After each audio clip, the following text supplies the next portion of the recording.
So credits notes work the same for both invoices and bills. You just need to be in the relevant either invoices section or bills section to do the credit notes. So I'll show you how they work because they're not a little bit different to probably what you're used to. So I'm just going to do the example in sales, but it is exactly the same in bills. You just go into bills, you do credit note instead. So we're going to go here and credit note. So I think we've got something outstanding. If not, I'll undo something. So credit note, and it'll automatically do the credit note. You can put a reference, so you could put the original invoice. And I'm just again making it all up, and then you can put credit for. Oops.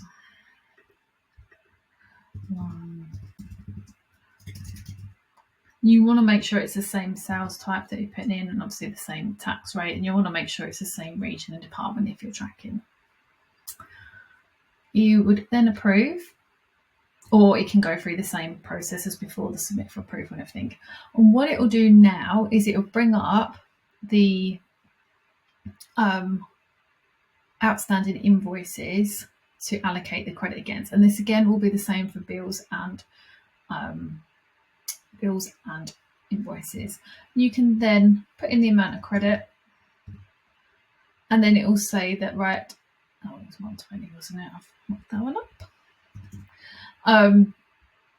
It will then mark that invoice as part credited, so it's only the 500 left, or it's not really 500 now, whatever the balance is, 480 left to pay.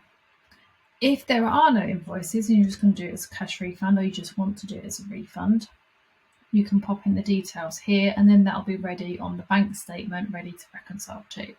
But I'm going to add it to here so you can see what it looks like. So you can see now it's got this link, less credit to, and it's got the relevant invoice. And you can go back and forth with those credit notes and the invoice. What you will need to do is you will need to allocate the credit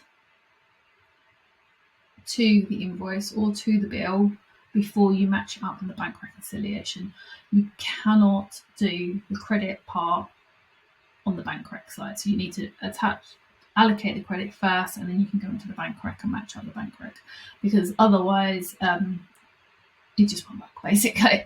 So that's how credit notes work. Also, if I've got a credit note outstanding and you raise an invoice, it will also pop up with a little message saying there are credit notes outstanding.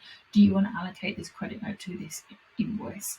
So you can allocate it down the line when you've raised the next one. So if you're just putting a credit on account, for example, you can allocate it to future ones as well. So that's how credit notes works with Xero.